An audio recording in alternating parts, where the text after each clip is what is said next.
Assalamualaikum warahmatullahi wabarakatuh.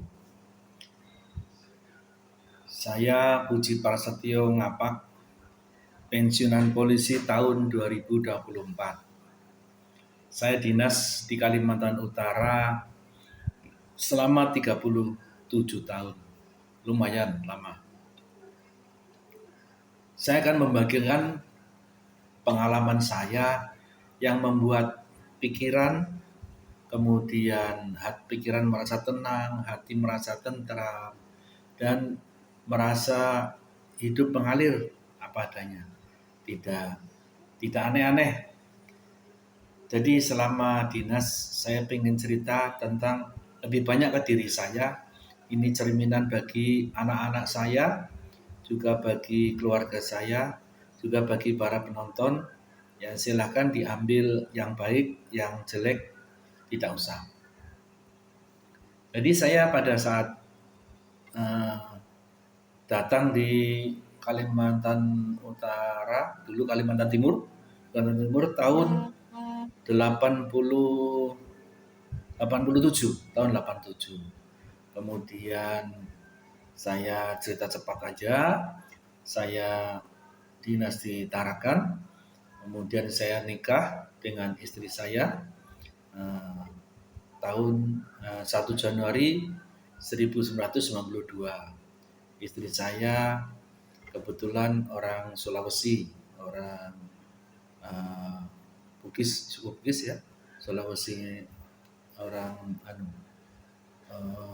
Pinrang, orang Pinrang istri saya. Tapi lahirnya di Tarakan, di Kalimantan lahirnya.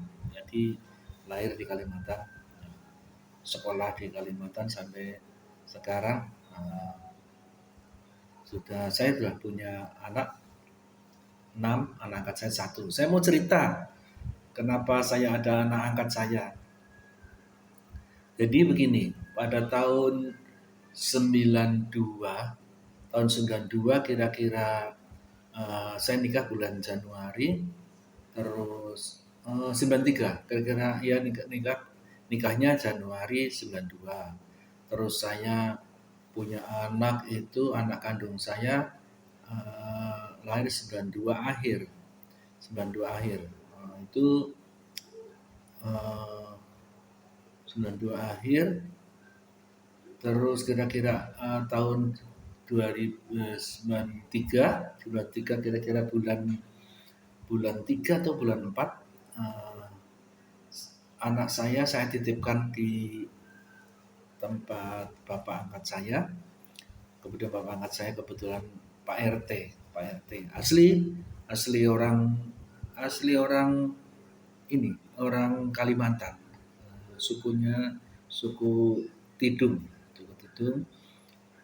Ya alhamdulillah saya juga dibantu banyak karena hubungan dengan masyarakat tidak buruk lah, istilahnya bisa dianggap baik lah gitu ya. Ketika saya titip anak karena saya dinas, istri saya juga jualan di pasar.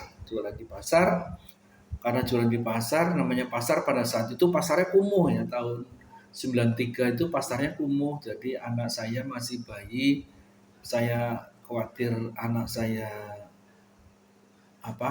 pernapasannya, paru-parunya itu kotor, saya titip di darat, tidak jauh. Pasarnya di laut waktu itu. Pasarnya di laut, kemudian banyak debu, banyak yang namanya pasar kumuh waktu itu ya, tahun 1993. Saya titip di darat, ada di tempat bapak angkat saya. Jadi kalau malam, misalnya pagi itu saya titipkan sebelum saya pergi, kadang sambil pergi ke kantor saya titipkan anak saya. Kemudian kadang diambil oleh bapak angkat saya, itu diambil ke rumah, dibawa pulang. Kemudian pas singkat cerita, pada saat saya waktu itu bulan puasa, jadi maghrib itu saya mau jemput anak saya yang saya titipkan.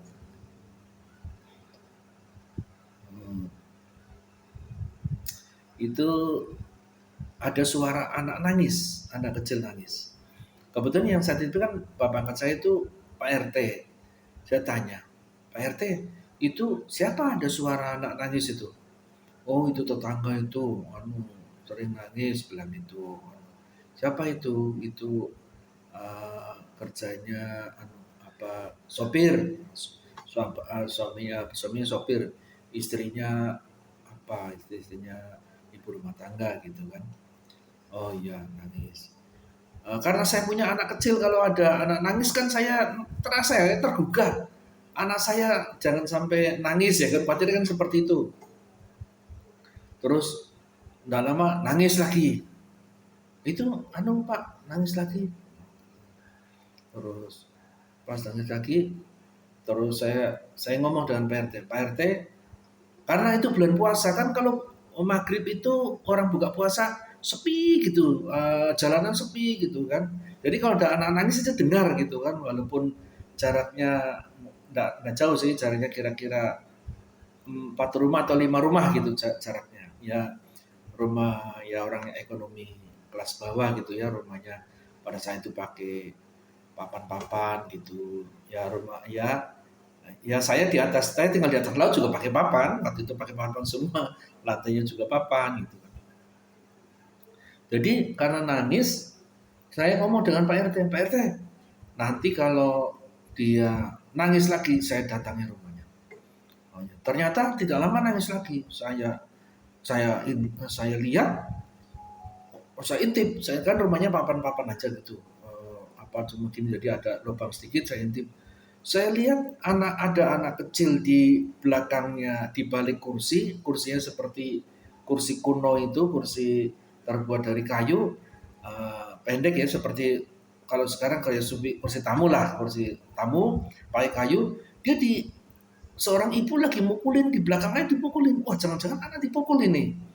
Perkiraan saya tendang pintunya. Pintunya ya namanya minta maaf karena waktu itu eh, mungkin pintu seadanya. Saat tendang saya masuk, saya waktu itu memang baju dinas, saya pulang dinas ternyata mau buka puasa. Saya buka, terus anak kecil itu yang dipukulin ibu-ibu itu keluar dari dalam pintu, Om tolong Om gitu, ya kan. Saya sebetulnya sedih cerita begini, tapi nggak apa-apa. Ini pengalaman saya sebagai polisi. Saya pengen cerita,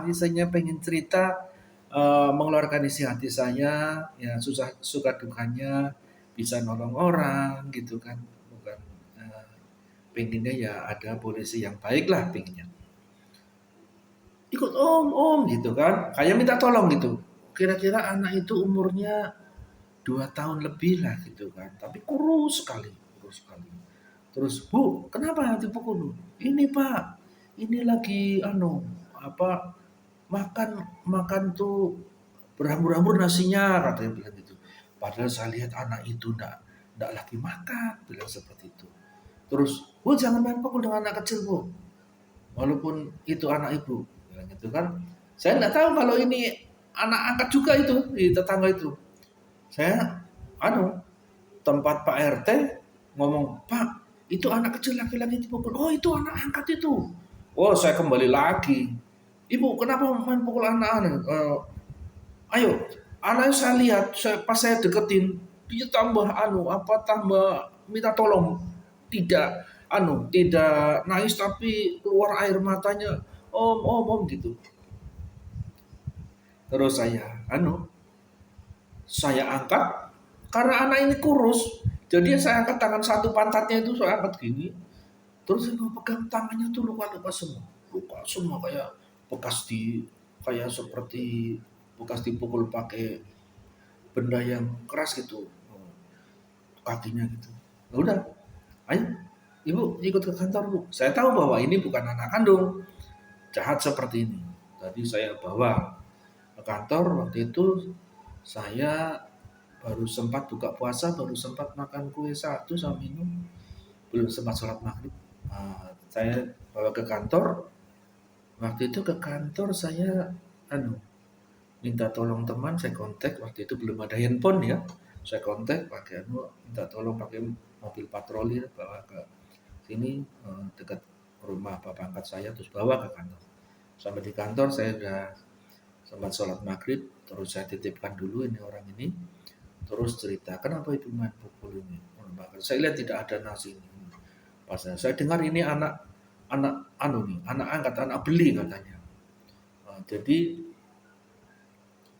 dia cerita, ibu ini cerita, lah ini tangannya luka-luka kenapa? Anak kecil ini, anak kecil ini luka-luka. Ini Pak, ini saya yang pukul, tapi yang di kaki ini yang bekas rokok ini, yang bundar-bundar ini dari suami saya. Jadi suami ibu merokok, iya. Terus rokoknya dia, iya Pak, suami saya gitu loh. Dia istrinya malah cerita begitu, cerita bahwa suaminya begitu, tusuk-tusuk rokok di kaki anak ini. Terus saya tanya, cari suami ibu kerja di mana? Pak, sopir angkot. Berapa nomor polisinya ini nih? Nah, kalau di Tarakan kan hanya pulau aja, pulau kecil. Jadi jalanan cuma muter. Saya tunggu di jalan pasti muter, pasti ketemu itu. Pas ketemu dia, saya tunggu di tengah jalan, saya sudah selesai sholat maghrib, tunggu di tengah jalan, ketemu, panggil, ada istrimu ini ya, ada anakmu, iya Pak, ya. Terus dia tuh tanya, iya dia ngakuin, singkat cerita ya suaminya nakal begitu. Dia minta maaf ini rupanya bapak sopir angkot ini dengan istrinya, dia dulu pengen punya anak, nikah lama nggak punya anak, terus ngambil anaknya orang, katanya beli sama anaknya orang trans, waktu masih dalam kandungan, dibeli, dibiayai, pas lahir diambil. Lah orang trans ini dia waktu itu kenapa jual anaknya, sementara sebelum lahir tapi sudah jual anak di dalam kandungan itu karena dia mau pulang ke Jawa nggak punya uang. Zaman itu mungkin trans susah mungkin ya, mungkin susah. Saya nggak sempat perhatikan, mau pulang ke Jawa untuk naik kapal laut pulang ke Jawa. Aslinya ibu itu orang Jawa Timurnya saya nggak tahu di mana. Dia mau pulang itu karena mau ngejar suaminya pulang duluan sana tuh ngejar, anaknya dijual. Terus ibu ini mau membeli, sopir ini bersama istrinya nih, ibu ini yang mukulin, mau beli karena pengen punya anak. Setelah punya anak beli ini disia-sia. Bahkan saya lihat badannya kurus, seperti kurang gizi gitulah, perutnya gendut, kaki tangannya kurus, tak angkat gitu, anak umur 2,5 tahun mungkin, tak angkat itu pantatnya, tak angkat gitu, tangan satu angkat itu udah kayak boneka gitu kan. Setelah diperiksa-periksa, terus sementara ini ditahan karena ibu ini yang tadi mukulin dia juga dalam keadaan hamil, juga punya anak kandung sendiri. Kemudian bapak ini ditahan di Polres, tak bisa pulang, diperiksa, dimintain keterangan karena dia sudah mengenanya. Waktu itu belum ada undang-undang perlindungan anak, belum ada jadi masih pakai KUHP. Kemudian anak ini saya bawa ke rumah sakit. Nah, sampai di rumah sakit saya bingungnya begini, saya dinas, siapa yang jaga anak ini? Istri saya juga jualan, ya saya juga punya anak, bingung saya. Akhirnya di rumah sakit tuh ada orang yang dengar ya, mungkin namanya Tarakan otak kecil, di rumah sakit dengar, oh ini Pak, anak yang kemarin ini ya, nggak tahu di mana. Iya, udah Pak, kalau Bapak Bapak kerja aja dinas sana, nanti saya yang ngurusin di rumah sakit. Itu ada kebetulan di rumah sakit di ruangan opname itu ada ibu sebelah, ibu-ibu ya sudah sepuh waktu itu, umur mungkin 5 bulan. Ya Pak, nanti kalau mau makan minum, nanti mau buang air saya yang ibu itu. Alhamdulillah ya Bu, nanti itu. Saya masih pikir nih, saya maksudnya mau nolong biar anak ini enggak nangis. Tapi saya jadi bingung sendiri ini siapa nanti yang jaga. Kalau soal bayar gampang lah istilahnya, karena istilahnya dengan adanya anak angkat, saya dengan nanti ngomong dengan dokter atau pihak rumah sakit, saya polisi menemukan anak di jalan seperti ini, insya Allah rumah sakit nanti bisa, bahkan pada dinas sosial bisa bayar, itu yang bayarkan dari dinas sosial, bisa bahwa itu bukan anak saya waktu itu kan. Ya, jadi dirawat di rumah sakit itu kira-kira 1 minggu. Dirawat di rumah sakit kira-kira 1 minggu. eh, Terus sembuh sudah, luka-lukanya udah kering semua, terus udah agak bersih ya. Kalau kadang siang datang ke sana, tapi ya maksudnya ngasih makanan, ngasih sama ibu ini yang suka ngurus, ini ibu sepuh ini di tempat tidur sebelahnya itu. Istri saya sibuk jualan, jadi saya bingung, Bu, gimana ini anak ini kalau dikembalikan ke bapak itu nanti dipukulin lagi. Eh, Akhirnya ya sudah, taruh sini aja, biar di pasar sambil bantu jualan. Kebetulan istri saya jualan di pasar itu waktu itu sudah, jualannya agak besar ya.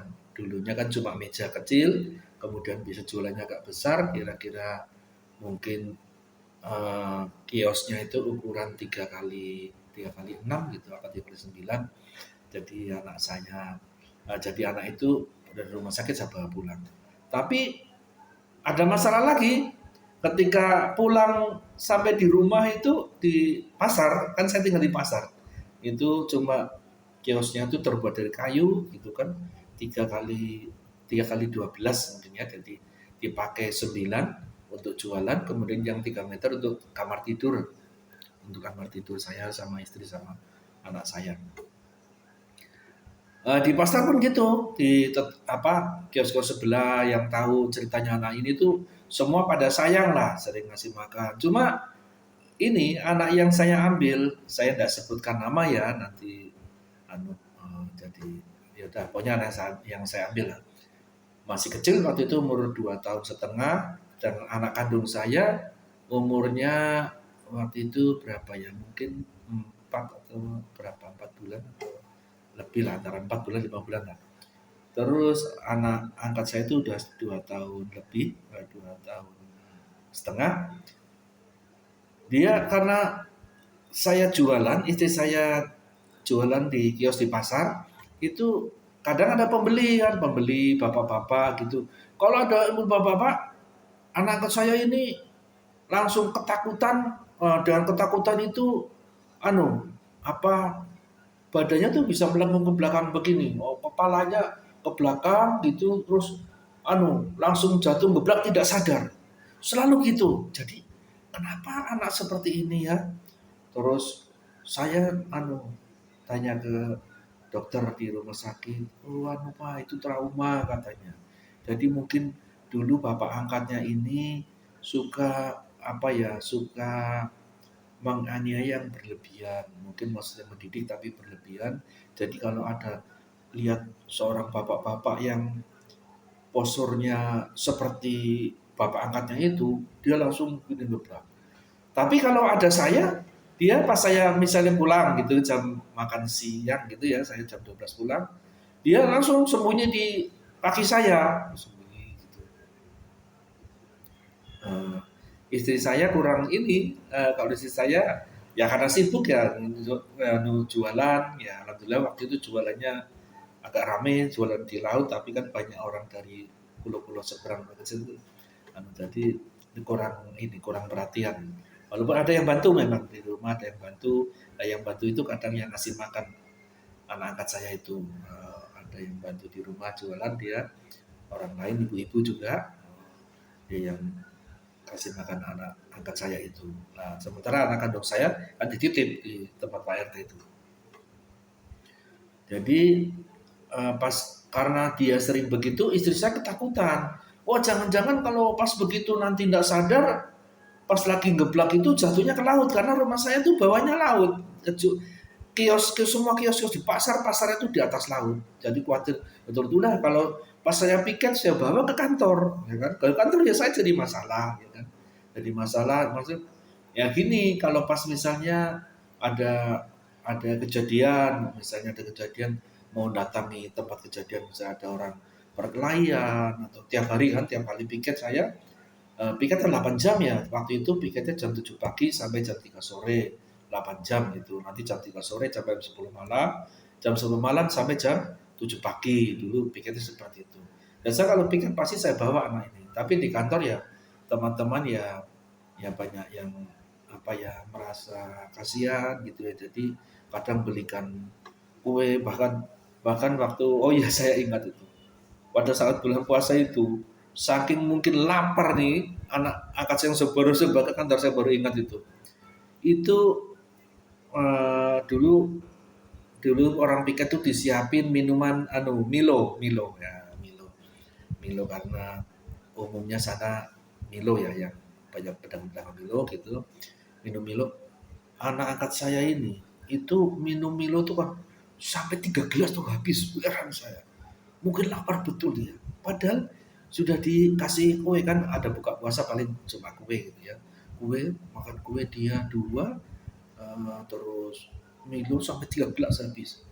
Nah itu ya seperti itu mungkin karena kurang apa ya mungkin anak itu lapar nggak makan mungkin.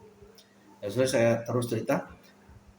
Jadi saya kalau piket saya bawa nanti teman juga ngerti kalau datangi kejadian saya tolong ya jagakan teman. Saya kadang nyopir nyopir mobil patroli datangi ke ada orang laporan, misalnya laporan ada perkelahian, laporan ada suami istri ribut atau laporan kecurian, saya nyopir, saya tinggal nanti gantian. Nah, tolong ya ini anaknya orang nih saya bilang itu dijaga sama teman kan.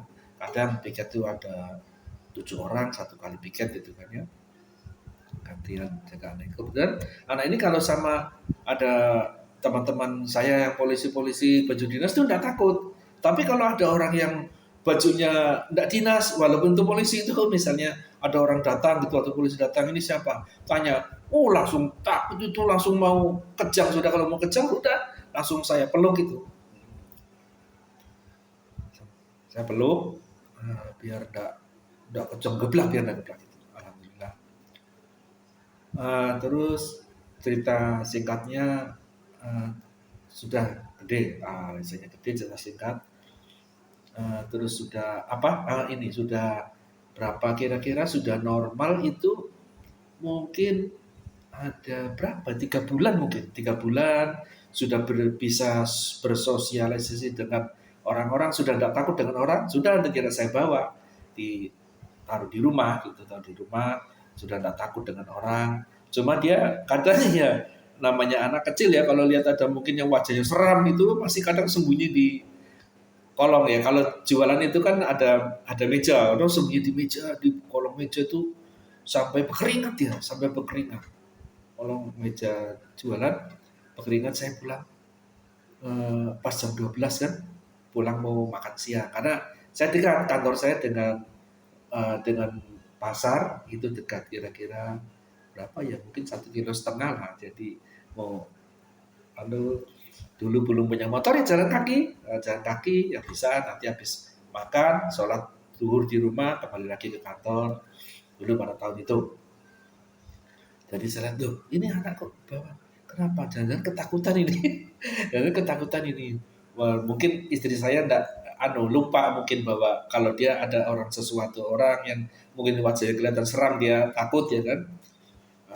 Terus lanjut cerita sudah besar lah udah besar waktu itu pasar pasar kebakar bocor di laut laut kebakar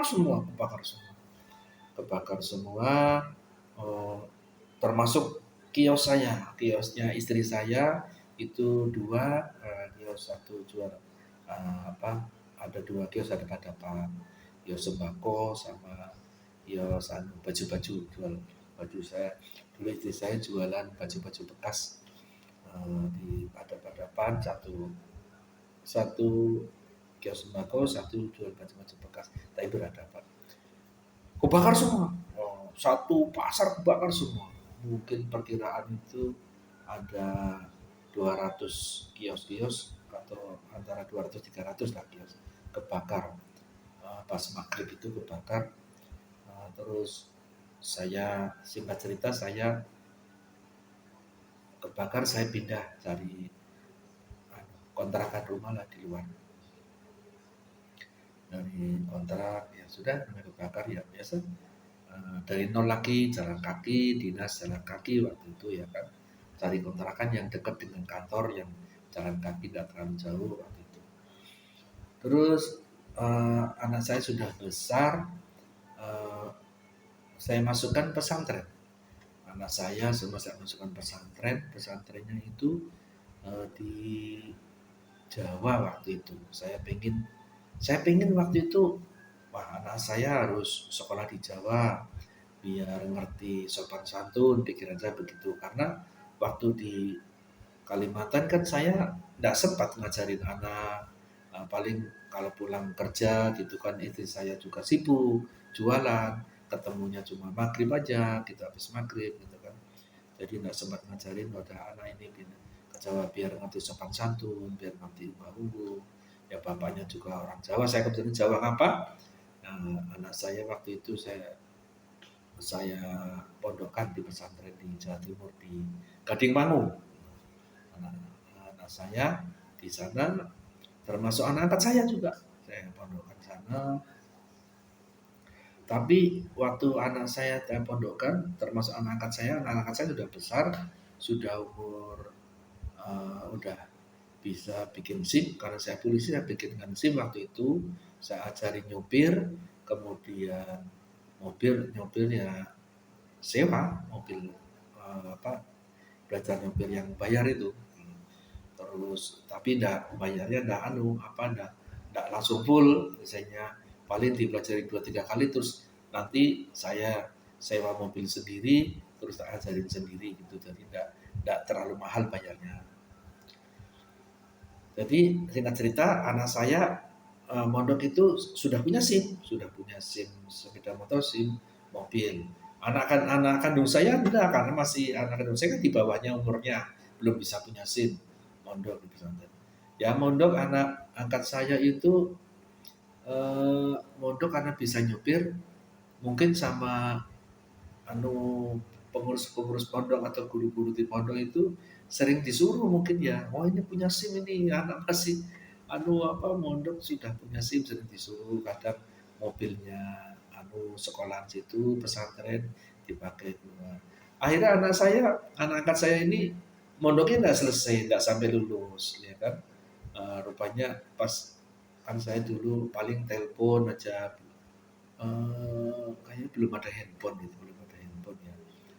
Jadi saya telepon ke pondok, saya mau ketemu ini, oh enggak ada, ketemu anak saya kandung, ketemu anak saya kan perempuan kandung. Oh iya, mana itu kakakmu? Oh, yang laki-laki yang ini. Oh, udah tahu Pak, beda, laki-laki itu tempatnya beda, perempuan tempatnya beda. Oh, ya sudah. Pas tanya gurunya, wah, dia keluar, dia kerja nyopir tempat si ini. Aduh, ya Allah, anak ini. Ya sudah. Untuk pondok itu setingkatan SLTA waktu itu. Kemudian anak saya kalau yang anak saya perempuan, sampai selesai. Jadi mondok punya 2 ijazah. Satu ijazah agama tentang pondok, satunya ijazah SMA anak saya. Karena SMA anak saya waktu itu, terus saya teruskan kuliah. Di kuliah waktu itu anak saya daftar kuliahnya di Tarakan juga. Kuliah komputer di Tarakan. Kemudian yang anak saya nggak tahu kemana. Oh, saya bingung, tahu-tahu dia nelpon, Pak, saya mau pulang. Loh, kamu dulu mondok kok tiba-tiba, kan waktu itu nggak punya uang saya untuk ngecek ke sana ya, untuk ke Jawa kan dia mahal ya. Saya nggak punya uang, istri saya juga nggak cukup, bukan nggak punya, uang punya, tapi nggak cukup untuk naik pesawat PP, kemudian namanya polisi mau izin kan ya agak susah gitu kan. Ya sudah, singkat cerita, terus anak saya itu kerja nyupir sampai sekarang, anak angkat saya itu. Jadi sekarang nyupir. Saya tanya kemarin waktu mau nikah dengan orang Lamongan, terus saya ke sana sama istri saya. Oh enggak, waktu itu yang ke sana anak saya. Kebetulan anak saya tuh tinggal waktu itu di Jogja tinggalnya, kuliah, terus ke sana pas kakaknya nikah. Saya nggak bisa datang sama istri waktu itu ya, cuma telepon aja, ya salam-salam. Pertama apa ya waktu itu ibu kandung saya itu sakit di rumah sakit itu, sampai meninggal. Jadi saya nggak bisa lihat anak angkat saya nikah, tapi anak kandung saya suruh ke sana, ke Lamongan. Terus nikah sampai sekarang, alhamdulillah dia sudah eh, punya rumah sendiri. Anak angkat saya sudah ada anak kandungnya. Sekarang saya ya bisa ada cucu lah di Lamongan itu, laki-laki. Bahkan sering ketemu. Ini kemarin tahun 2024 akhir, 2025 bulan bulan Februari 2025 Februari kemarin ketemu di Jogja. Kebetulan saya sekarang lagi di Jogja, ketemu dengan anak angkat saya sama cucu, istrinya ya sempat nginap di rumah saya. Nginap berapa, mungkin seminggu ya, seminggu nginap di rumah rumah sini nginap. Ya itu salah satu apa ya, cerita cerita cerita untuk diri saya dan anak-anak saya, ilmu kehidupan, bahwa orang kalau seandainya bisa bisa bantu orang, bantu. Kalau bintanya bisa bantunya apa, secara materi ya bantu materi, kalau bantunya secara mulut pikiran ya bantu sebisanya, ya kan? Oh iya, saya ingat kenapa anak itu ikut saya ya. Waktu sidang di pengadilan, dia kan sudah bapaknya di penjara di Polres ya, saya bukan di penjara, namanya apa ya? Sementara sementara sebelum sidang di pengadilan kan ditahan dulu di Polres itu. Tahan, sidang di mana, waktu di sidang pengadilan kebetulan ya saya hakimnya juga saya kenal, jaksanya juga kenal, jaksanya tetangga sendiri di pasar. Bahwa di pasar itu saya tinggal di pasar itu, bangunannya itu saya sewanya sama Pak Jaksa itu. Pak Jaksa yang menyidangkan anak angkat saya ini. Jadi Pak Jaksa itu saya ingat, Pak Jaksa itu kemana-mana selalu bawa permen ini waktu itu Pak Jaksa. Ya terima kasih dengan Pak Jaksa itu, baik orangnya, dia selalu bawa permen. Jadi kalau ada itu anak angkat saya waktu sidang dikasih permen satu, ini nak, kalau ditarakan katanya bukan permen, namanya bonbon, katanya ini bonbon ya gitu kan, bonbon kasih satu. Jadi ketika sidang itu selesai sidang, Bapak itu kena vonisnya kalau nggak salah eh, hukuman 6 bulan, hukuman percobanya 1 tahun. Sama istrinya juga sama, dua-dua suami istri itu. Kemudian anak itu ketika selesai selesai sidang, dia kan, saya bingung, orang-orang bingung, hakim bingung, jaksa bingung. Udah anak ini ikut saya. Pak jaksanya kan sudah sepuh ya, istrinya sudah mapan lah mungkin secara ekonomi. Saya kan baru nikah, baru anak saya baru satu, masih umur 4 bulan atau 5 bulan gitu kan. Kemudian Pak jaksa itu juga, semua orang di pengadilan tuh, udah Pak ini anak saya ikut saya. Tapi anak ini nggak mau, maunya aku ikut om polisi begitu kan. Oh, di sini di sidang pengadilan. Oh, karena di sidang pengadilan waktu itu sementara bapak angkatnya ini apa, di penjara waktu itu, dia suka bapak yang di penjara ini ditahan di Polres, itu semata ditahan suka nakut-nakutin saya lewat teman-teman saya yang di Polres. Tunggu nanti itu aku membuat saya masuk penjara, bilang gitu kan. Ngomong begitu dia. Oh hebat tuh bapak itu, mengenai anak kecil kok berani ngancam-ngancam saya bilang gitu. Terus dalam keyakinan saya nolong anak kecil, bukan anak kandung saya, anak kecil. Apa ya? Pikiran saya waktu itu, anak kecil pasti dilindungi malaikat, pikiran saya begitu. Jadi saya tidak takut. Pas di pengadilan, langsung di depan hakim jaksa, saya ngomong, Pak Hakim, Pak Jaksa, sebelum ditutup, saya mau bicara dulu dengan ini terdakwa, saya bilang gitu kan. Terdakwa, katanya, ya saya tidak mau terdakwa nama bapak ini gitu kan, cuma saya tidak menyebutkan nama. Bapak ini, saya bilang gitu. Saya dengar katanya kamu ngancam saya, mau bunuh saya, apa mau pakai ilmu saya, mau membuat ilmu hitam untuk saya bilang gitu kan. Ini mau di depan hakim, di depannya hakim, di depan jaksa.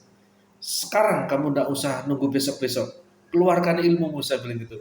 Padahal saya itu hanya andalannya anak kecil ini, anak kecil pasti udah saya bantu, pasti dia malaikat menjaga pikiran saya begitu. Saya niatin, kalau seandainya Bapak itu ini yang di sidang itu dia baca doa misalnya, berarti mau ngerjain saya. Kalau sudah siap, mau tak habisin gitu loh, mau tak begitu kan. Tapi dilalah enggak, dilalah Bapak itu langsung dia peluk saya, tapi meluknya dia bukan peluk apa ya, langsung meluknya perut saya lupa. Aku enggak seperti itu. Saya terima kasih lah, ini angkat saya, mungkin kalau dia sama saya mati malah Bapak menyelamatkan dia juga menyelamatkan saya, bilang begitu. Ya sudah, berarti orang-orang ini cerita sama saya bohong lah. Saya sudah tanya sendiri, kamu ternyata tidak seperti itu. Kamu ternyata baik, saya bilang begitu. Ya kan? Kamu ternyata baik, cuma saya dengar-dengar katanya kamu mau mau mengguna-gunain saya lah katanya. Tapi saya dalam hati saya yakin, saya bilang anak kecil ini menyelamatkan anak kecil ini pasti ada malaikat di sini. Pikiran saya dulu begitu. Tapi alhamdulillah sampai sekarang juga nggak pernah saya, ya alhamdulillah ya semua karena Allah semua ya. Kita menolong karena Allah, sampai sekarang anak saya sudah besar, sudah punya anak, sekarang nyupir anak nyupir nyupir karena waktu itu sekolah tidak selesai, dia sekolah lari waktu di pesantren. Karena larinya apa? Karena bisa nyopir. Ya salah saya. Salah saya, kenapa dulu waktu mau pesantren kok ya saya bikinkan SIM. Ya namanya dia kan, Bapak kan polisi. Masa tidak bisa bikin SIM saya? Ya karena dia umurnya juga sudah 17. Waktu itu saya bikinkan sekalian SIM sepeda motor, SIM mobil saya bikinkan. Sudah tak kursuskan nyopir 1 minggu aja, terus yang selanjutnya saya yang ngajarin.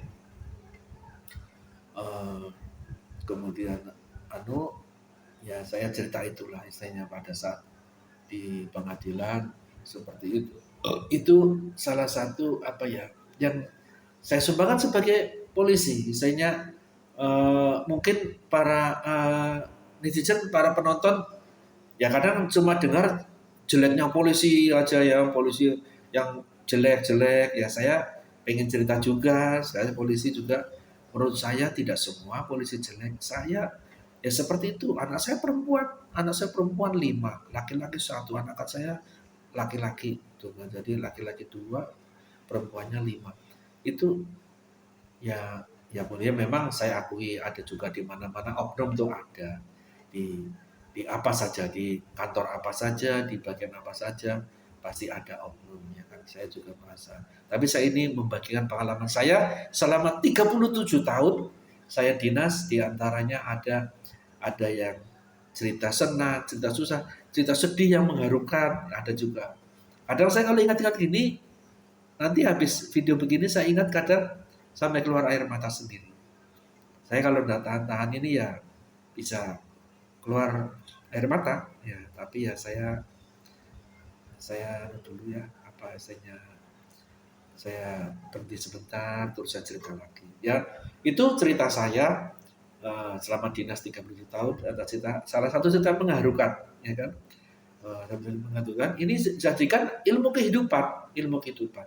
Jadi kalau ada sesuatu kita merasa lebih, bisa bantu yang di bawahnya ya kan. Itu kalau itu rasanya ada kebanggaan di hati. Tidak bisa diceritakan, "Weh, saya membantu orang." Enggak seperti itu. Ini hanya gambaran, cerminan untuk diri saya dan anak-anak saya, anak turun saya nanti, juga netizen yang diberi sesuatu yang lebih dari Tuhan Yang Maha Kuasa ya, dari Allah kalau yang Islam. Kalau merasa ada lebih, ya dibagilah dengan yang ada di bawah kita. Kalau lebih kekuatan, ya bantu orang dengan fisik. Misalnya ada mobil rusak didorong, atau ada orang pindah rumah kita bantu. Ada kelebihan uang, ada orang susah kita bantu, ya itulah istilahnya kelebihan yang dari Allah kita sama bagi sesama, hati kita akan tenang. Ya jadi dengan adanya konten seperti ini membuat pikiran tenang, hati ayam, tenteram. Bukan berarti orang kaya terus mobilnya ada mobil bagus atau punya mobil banyak, rumahnya banyak mewah misalnya, atau punya hotel, tidak seperti itu. Kadang dengan sedikit kebaikan seperti ini, sedikit bisa nolong orang, sedikit aja gitu aja, apa ya, rasanya ada kebanggaan tersendiri kepada Allah. Dan nantinya kalau kita sudah mati, ya kan, ya ingat loh, bahwa kalau orang Islam itu Nabi meninggal itu umur 63 tahun. Ya, orang pensiun umur 58. Ya kan?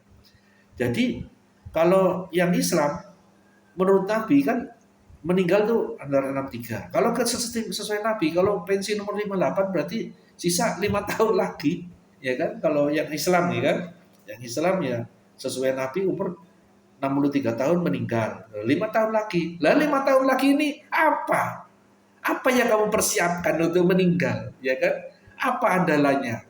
Oh, saya pernah bantu ini, pernah bantu ini, ya kan?